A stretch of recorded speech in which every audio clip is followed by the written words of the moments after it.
Hi, everyone. Welcome to the show. It's a beautiful Thursday morning, and this is welcoming everyone to Shagalinko TV. My name is Ambassador Emmanuel Gabari, and I have our godmother in the house, Auntie Ngozi. Yeah. Happy New Year, ma. I wish you the same. Thank you. Hi, Gambari. It's been a while. It's been a while. Thanks for coming to our program in spite of your busy schedule. Thank you very much. Thanks for having me on your program. Yeah, it's a pleasure always. Thank you so much. So, people, we are live on Shagalinko TV. You can watch us on YouTube and on Facebook. It's Shagalinko TV. We have a very hot topic. In fact, I think when people saw the flyer, the kind of messages I got inbox, I said today not today. Oh, wow. So let me start with first things. Antingo, I know you are an activist and you've been in the sexual reproductive health and rights space for a very long time. What's the issue that people still can't connect SRHR with women's rights? You know, sometimes it's so crazy that people still don't see that health issues, health assessment, health accessibility are women's rights that needs the women's consent and their own autonomy. What is the problem with that, man? Okay, so it's not just sexual and reproductive health and rights that people don't connect with, with regards to rights. Many other issues, people I do not know, and it's not just a Nigerian thing. Somehow, I think that people don't remember that people have rights. And so if we say specifically sexual and reproductive health and rights, people don't understand the concept of bodily autonomy, yeah? And I'm sure at some point we'll get to conversation around safe abortion. So bodily autonomy is something that some people do take for granted and they do not know that it's a right. Just like you say that one of the rights that we have in all the laws, in all the policies of the world is human dignity, yeah? So if we respect human dignity, we won't have things like even when people are being arrested, they are handled anyhow. That's where it starts. So people need, apart from SRHR, even something as simple as body integrity, the dignity of the human person, in the way that people are arrested, in the way that people are treated, when they are, in quotes, have said to have committed an offense, it's still problematic. And so that it gets down to issue of bodily autonomy. People don't understand it. So you hear things even from southeast of Nigeria, where people are saying that, what do you mean by you have rights? Are you not my property? So if a man thinks that you are their property, or a woman thinks that they are your property, then to observe bodily autonomy becomes, a problem. So many people are not aware of how deep human rights are, and the fact that, things as maybe as common to we would consider common as bodily autonomy is a part of sexual and reproductive health and rights. And people can't have autonomy when people dictate to them what they should do with their bodies. Okay, now let's even come back to your work.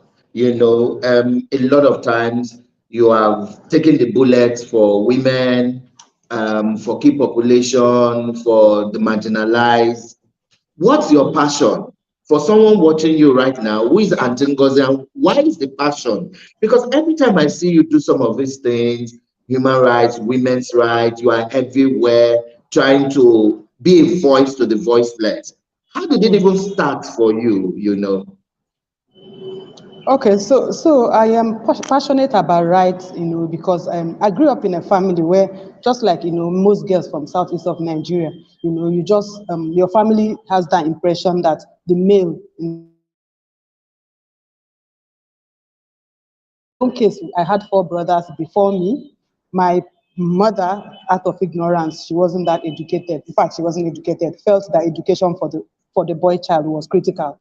And then I fought and I said I need an education simply because I know I'm human and I also have intelligence as my brothers. And so that was when my activism started. I was able to convince them that even if I have to soak Gary, as I say, to people, that I want to go to the university. And then I went to the university and then I started, when you are a survivor of a particular case, yeah, girl child education, my parents felt that the boys, let them go to university, irrespective of the fact that this girl is intelligent. And so when I got to school, I put my eyes and I'm looking at other girls, I'm looking at issues that affect women. How does my state, for instance, Abia State, how do they relate with things that have to do with women? And this is like 25 years ago, and I still have cases in Abia State where parents prioritize the education of the boy child as against that of a girl child. And then coming to broader human rights also, you see that it's taken us like how many years now to even push for people to understand that women do have rights. As we're like coming near there, we are not even there, because when you even look at leadership, political participation, and women's inclusion, it's still something that, the debate is really, really still high. We narrow it to sexual minorities, where other people think that they are more human than others, simply because they behave differently from them. And I tell people that what makes us unique is our diversity. What makes us beautiful is the fact that we do things differently. And so for me, the passion is simply that I'm a human being. I have understood that every other human being has rights to exist as I do. And that's simply what pushes me. And I'm at the point where I'm saying that I'm working with a lot of young women, mentoring them also, to come to that realization that once we are human beings, our states, owe us the duty of respect of our human person. Okay. So let's even come back to our topic of discussion. So everyone watching right now, please do share the video. It will still be here even after the show so that you can watch and contribute. So let's even come to safe abortion. We've heard so many things about abortion generally, even though that is still considered illegal and all of that, strangely, people are still doing it because maybe Africans or the government want to live in self-denial, or we just assume. A lot of parents, when you talk with parents and you ask them, have you talked with your girl child about sex education? They will tell you, no spoil my pikin, no man. But they'll be shocked to know what their daughters, their sons are doing behind their back and all of that.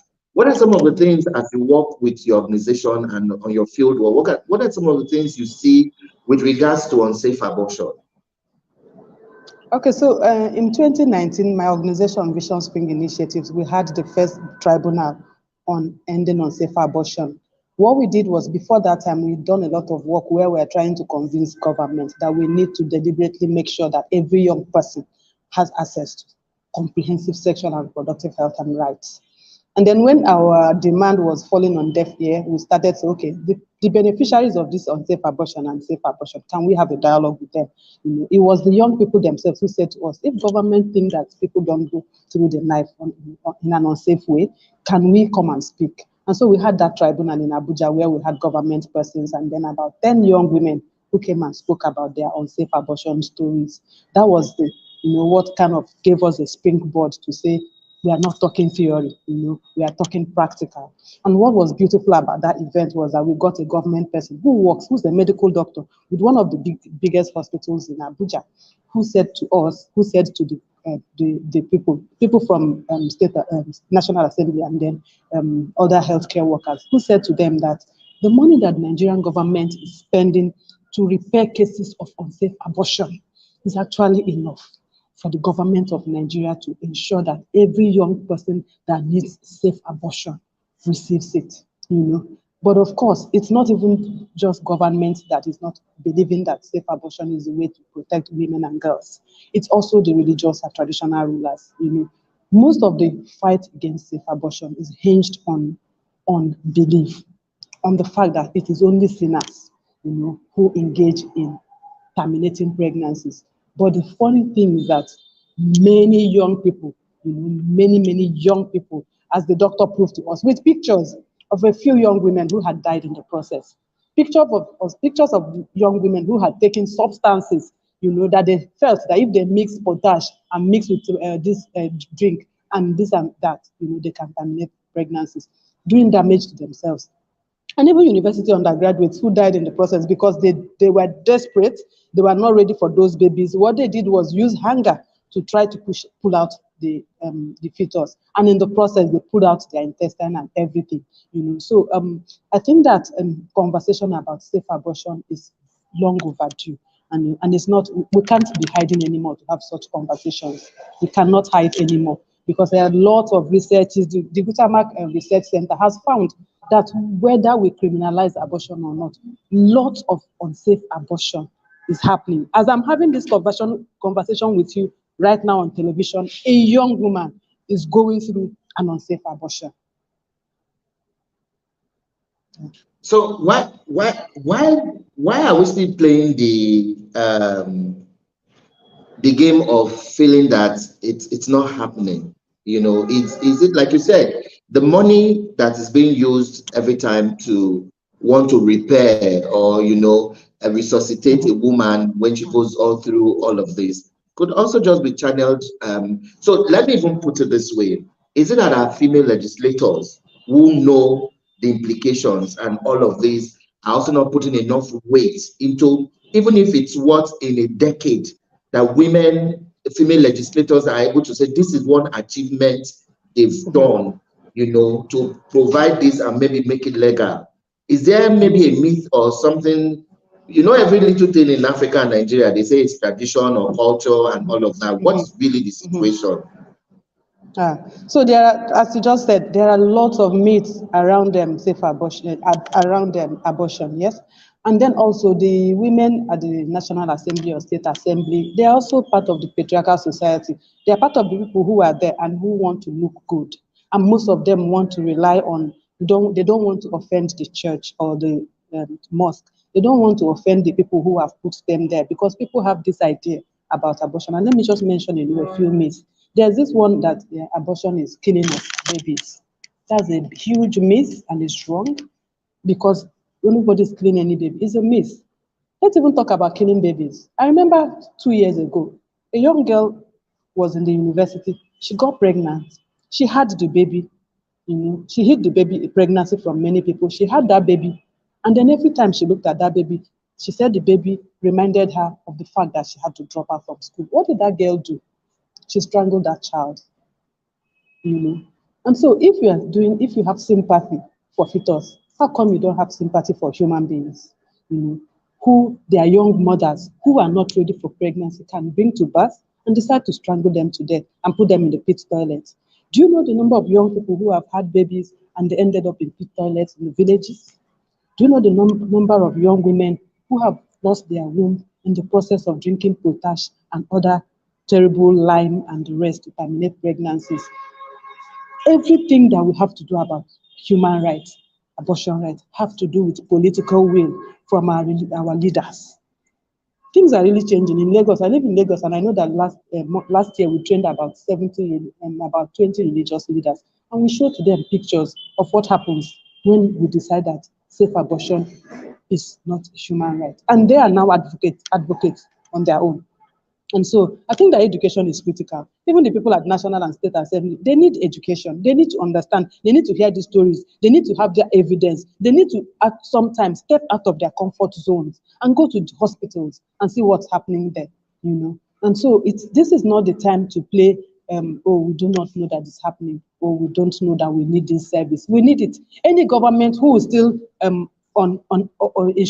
insisting that abortion should be criminalized, for me, I think that is a very neat way of running away from responsibilities, because a lot is happening with regards to safe and unsafe abortion in Nigeria right now. So I mentioned this a first myth about the fact that we are killing babies. At the first trimester of pregnancy, that thing is still fetus. It's not a baby. And so let's not play this religious trick, you know, of not being responsible and say we are killing babies. And some people say something like abortion is dangerous. Hello? Which treatment, what is not dangerous in Nigeria? Every day people go to hospital. I have a staff whose uncle went for amputation in a government hospital and then he died.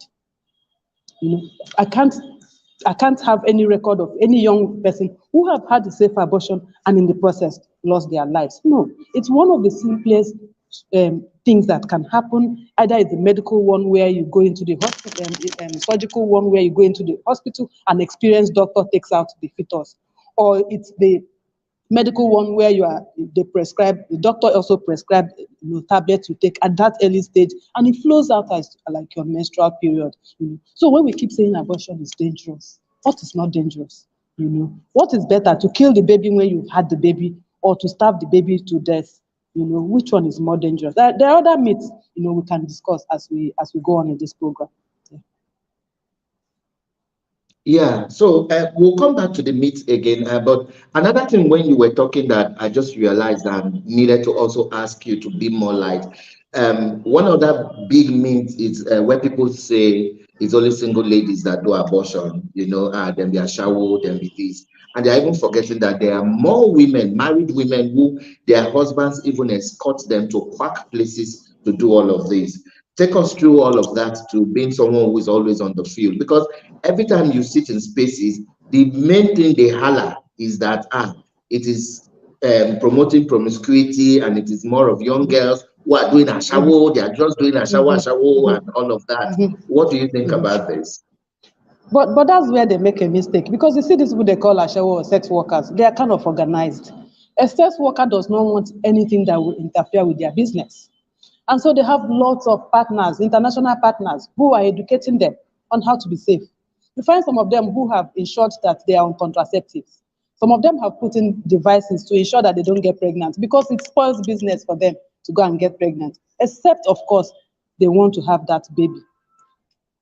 In our work, we have come to realize that lots of married women, some of them have come to say, my husband said he does not want another baby, that he just wants us to have only 2 or 3. Do you understand? And now I'm pregnant. Some of them even come and tell us, I've removed it. I've had an abortion. My husband does not want more babies. I don't want anything to come between my marriage and this and that. And so it's just that I don't have the exact number, but if we do some kind of research, we find statistics of married women who, so it's not a procedure for single women, sex workers who are taking care of themselves. Of course, it happens with lots of young people, who are not ready, for pregnancy. But why does it happen for some of them? Because Nigeria has refused to adopt comprehensive sexuality education. We were talking to undergraduates the other time when we had a training, and one of them said to us, my colleagues, they use hanger. They know what to drink and it comes off. And nobody knows the impact of drinking of that potash and the rest of them. We just see that the blood flows out. We do not know what else is remaining in the young person's body. And so it's not just promiscuous, in quotes, women. I don't know who those are. It's not just young people. Married women do get it. See, abortion is a problem. Safe abortion debate is a problem for poor people who cannot afford it. People who can afford it take their own children. We've had what we call value clarification and attitude transformation trainings, where we know that people who are very comfortable drive their own children to best hospitals and they get safe abortion. We know about that. So people who suffer injustice, just like you have poor people in prisons and all that, are people who cannot afford safe abortion. Those are the ones who are at the receiving end, even receiving end of laws that criminalize abortion.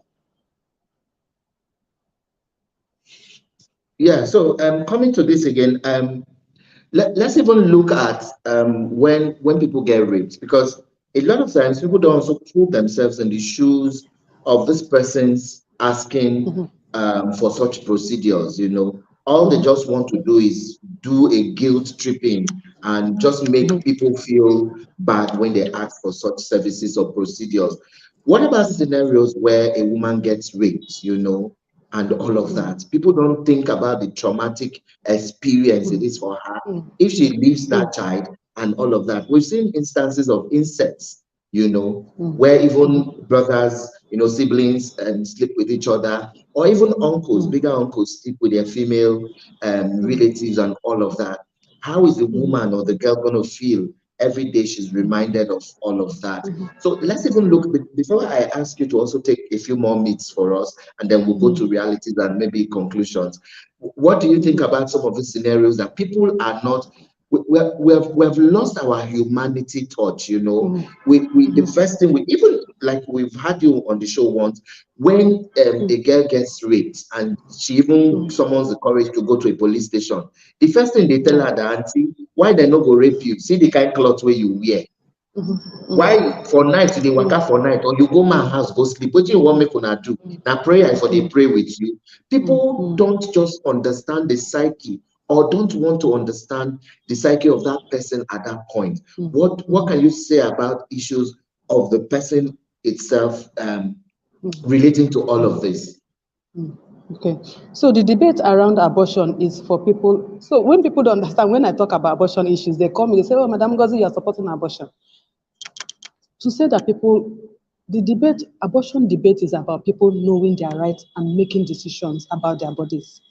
And if somebody is raped and I take it upon my responsibility and say, oh, keep the child because you go to church or you go to mosque, I'm actually stepping on the person's right to make a decision about their body. The debate is about people having choices to deal as they wish. If I get pregnant now or I'm raped and I choose that I want that pregnancy, it's entirely my decision. But if you have situation where somebody is raped, you're asking that person that has been raped to keep that pregnancy. Or I also know also of some states where people are told to marry their abusers. Oh, and they consider it a favor to the person who has been abused. That's like, for me, is a death sentence. You know, everything that has to do with abortion debate or sexual and reproductive health and rights debate is about bodily autonomy. It's about making choices for you. Because when you make that choice for yourself, you are able to live with it. You are able to look back and say, this is my decision. It's like choosing life partner. You say, oh, this is the person I want to marry. They say, oh, the person has tribal marks. So no, I don't care. You marry the person. And it's your choice. You know, that's what this debate is about. And so it's unfair for people to tell people, you know, that you have to carry this pregnancy to them. And if you look at it, even abortion laws, you see, on some laws of Nigeria, penal code and criminal code, you see there's a mix of culture and laws, which is problematic. Oh, in our culture, we are supposed to present like this. We are not supposed to be seen like that. And so we miss it, you know, when we insist that people should present in a particular way or live their lives in a particular way. It's problematic and it's causing a lot of danger. I remember a particular time a girl in one part of northern part of Nigeria was asked to marry somebody she didn't love. What did she do? She set herself ablaze and died. There are other women who have died, not physically, you know, but emotionally, because society dictates to them what to do, you know. Society says to them, this pregnancy, you must keep it, or because you belong to a sect, and this is what the sect is expected from the sect. And all of us, including me, we are such bad past survivors of these decisions that were made for us by other people. And I think that's why it's important that we're having this conversation on television. On television, people need to set boundaries, understand that people have rights to make decisions on what to do with their bodies, especially because they are adults. We need to trust people to make decisions about their bodies. When people are raped, this is double punishment. Someone has taken my rights by raping me, and you are making me to keep a part of this person against my wish. It's actually very, very traumatic and shouldn't be happening this present time. Thank you so much, Anty Ngor. So let's look at some more myths, and then we'll come back to body autonomy, because this is like a long-lasting situation or scenario that plays out every time, everywhere. And like you mentioned, even in the home front, a man feels he owns the woman. That you hear men boast and tell the woman, after all, I pay your diary now. And then they meet her to do like an item. So what are some of the myths again about abortion that you need to clarify with our audience? So another one we've heard very often, and which scares many women, immediately you start to talk to them about their bodies and talk to them about safe abortion, they tell you that they say that once you have an abortion, you will not have babies. Well, if you have unsafe abortion, you know, something might actually go wrong and you might not get pregnant again. But if you go to doctors who are qualified, to a medical doctor who's qualified and carry out the abortion procedure, you definitely don't have any reason not to have baby when you are ready to have that baby. There are things like, oh, people who have abortion, they live with the trauma for the rest of their lives. What trauma is that? This is a decision I made that I'm not ready to have this baby. And then at that early stage of that pregnancy, you know, I carry out that procedure. Because if you look at it, what would traumatize me is to bring that child into the world and not be able to love that child, and not be able to send that child to school, and turn that child to a punching bag. Or look at that child and say, if not for your miserable daddy, will I be looking after a child like you? That's what should be the trauma. But to carry out a procedure at an early stage when that fetus is not human, doesn't have a name, you know, that's a myth, you know, that you need to be part of your life forever, you know. And then you hear things like only selfish people have abortion. How can we say that? Only selfish people? I think it's the wisest decision to ensure that you don't bring a child into this world that you will not be able to look after. Last year, we went to what we call dump sites to feed children. You go there, it's like an organized crime society. You know, when we went to that dump site, we didn't see anybody. And then with whistle call, they brought out more than 200 children for us to feed.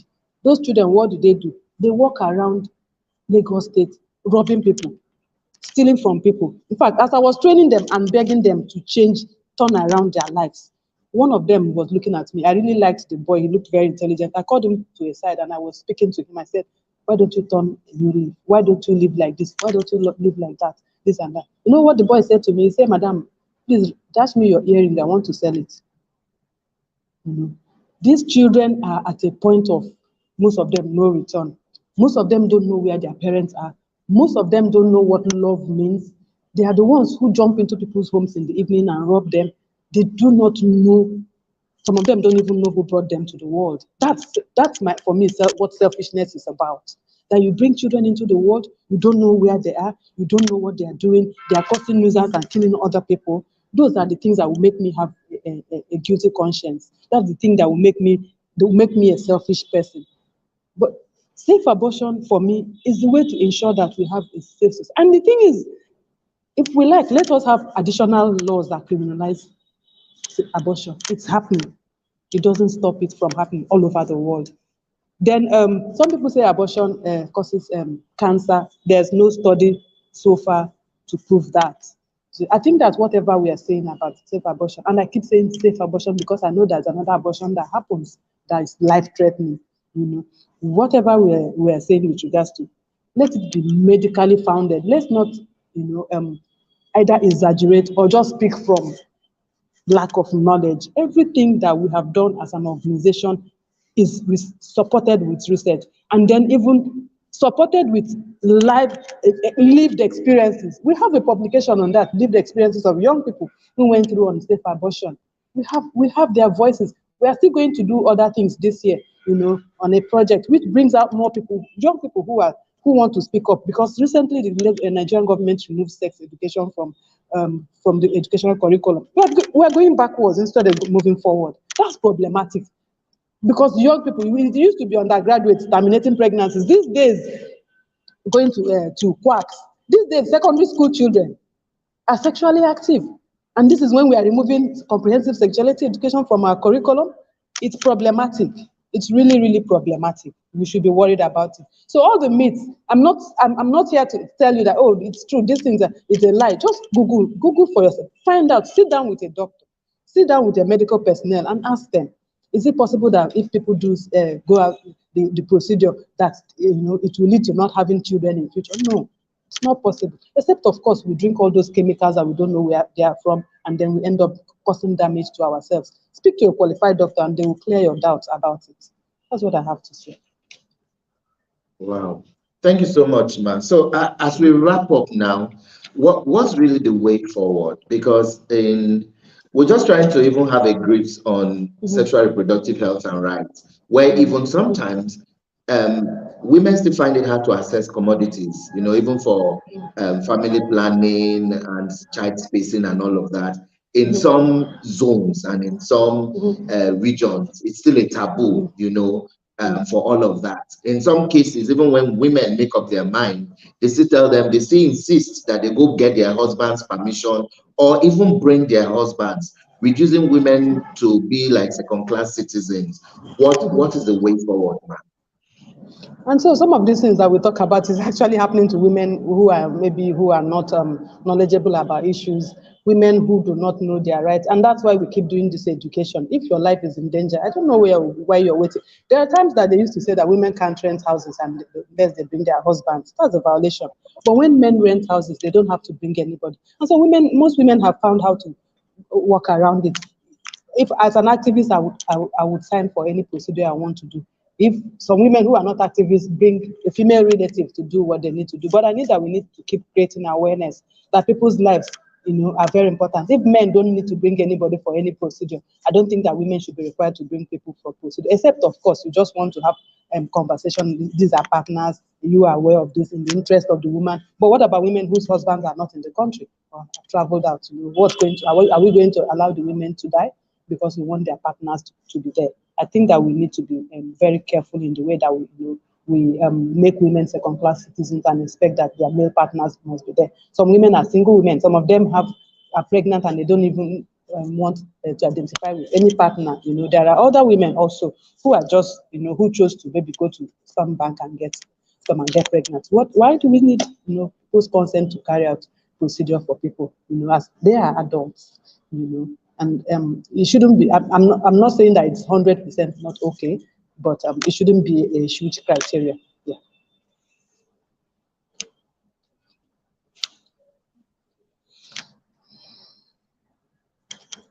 Thank you so much. So my final question will be, is there anything the government can do? And then I bring it back again to when I started. Is there anything female lawmakers can also do to help in these conversations to make it even a reality? Mm-hmm. And so I am happy with Lagos State government. Lagos State government started by drawing up a safe termination of pregnancy guideline, sitting down with relevant stakeholders, also knowing the story of how many women who have died through unsafe abortion, and also consulting medical doctors. You know, and so that guideline, the government just put it aside. Lagos State government put it aside. But I'm happy that they have a draft document, which we are insisting that they reinstate. I think I think Ogun State now have theirs. I think that every state should wake up and ensure that we do not lose more women. There is public knowledge that unsafe abortion contributes a lot to maternal mortality. We shouldn't let this continue. And no matter how we criminalize abortion, as I'm speaking now, a woman is undergoing an unsafe abortion, both safe and unsafe. And also we need to understand, as when we started, this is how we started, that is a basic right. Women's right to safe abortion is a basic right because it's a component of sexual and reproductive health and rights. Women at the National Assembly or State Assembly, they know what we are saying. They understand these issues. Either they have been survivors or they have family members who have survived. They are in the right position to tell their male counterparts. Unfortunately, I don't know, there are not many of them. I don't know if their voices will be heard, but it is their responsibility to say to their male counterparts, who also have boyfriends and wives, who also fly their children abroad when they get pregnant, you know, to get the best health care, that this is the time to stop pretending. You know, it shouldn't be the work of NGO all the time calling religious and traditional rulers and say do not stigmatize abortion. It is also the duty of government because they know the statistics. They know that it's happening. A doctor I spoke about came from a general government hospital and said to us that government is losing a lot by trying to repair damages as a result of unsafe abortion. Is government not receiving the reports? We heard that once, and we've been running with that information. Government should also do the same. And then also, from our reading, if you go online, you find that 25 million unsafe abortion take place every year. It's not goats that are undergoing that abortion. It's not cats. It's human beings. So shying away will not help us. Whether we have the most criminalized law in the world, people are going through unsafe abortion because people are having sex and are getting pregnant. And so we should stop. We should stop pretending that it's not happening, you know. And then one of the things that doctor said to me that the deaths that are resulting from unsafe abortion is preventable. It's preventable because the government can agree, you know, that they will have care, that they should pay attention, have political will to ensure in their budget that health is prioritized. We just saw some funny budget recently where health is about 45%, 45 billion. What else? The other thing is 48 billion. Is it education? While the National Assembly people who are less than 500, their budget is more than 120 something billion. That's laughable. You know, the government has to show political will to protect the rights of women and girls through investing in our health. Yeah. Yeah, thank you so much. I could go on and on. It's always a pleasure talking with you, but I know by God's grace we'll squeeze time again. And let's talk about, while you were talking, something just came into my mind that a lot of times too, we're still leaving our young girls out and not also teaching them a few things that they need to know and where, you know, they fall into a trap of getting pregnant in the first place. But I know we'll bring you back. So like we do on the show, we give our guests 1 minute or 2 minutes to greet their support mechanisms, people who have always been there to support them and in their line of work and in their line of duty. So you have 1 minute or two to greet family, friends, colleagues, anybody you want to greet, who have always been there for you and shoulder to lean on. So, Auntie Ngozi, your time starts now. Now, okay, so I want to thank my daughter, Aureluwa Juba. She happens to be my, what they call it, that kind of person that all these my things, I normally put it into her, that I don't want her to be, to go through what I went through as a woman. I want her to have adequate information to protect herself. I also thank my husband, Adesoji Juba, who's always been there for me, supports the things that I do. He doesn't in any way interfere with my work. I want to thank my incredible young women at Vision Spring Initiatives, who are just learning and even are better than me already. I think that working with them, that we will have a better world. And all the activists who helped me to get here, Aisha Imam and late Cindy Medagold, all of you, I owe you what I know today. And then I thank you also, Gambari and Shagalinku TV, for giving me this opportunity to speak about these very important issues. And I'd really like to come more often this year because we are having a lot of work around safe abortion this year, and we'd like more young people to be able to learn from us. Thank you very much, as always. Wow, thank you so much, Auntie Ngo. It's been a pleasure. Thanks to everyone who joined us on the show today. Remember, the videos will still be here on Shagalinku Facebook and on Shagalinku YouTube. You can share, you can drop your comments. That will also help us to know what questions we'll ask Auntie Ngo when next she comes to do this with us. This is also to thank everyone and to thank AHEAD and also Guttmacher Institute for supporting us and all of that. So Auntie Ngo, once again, Happy New Year, and we wish you the very best in your work. You're always busy. How do you find time to rest now? Don't worry, I rest. Thank you. Let me let you go back to your work. Atingo is actually in the program, but she had to squeeze out time to come here. So once again, on behalf of Shagalinku, we thank you. There's a message here. Please let me quickly read it in case they have. Okay, someone here says, it's from Ochekorage. It says, thanks, Shagalinku.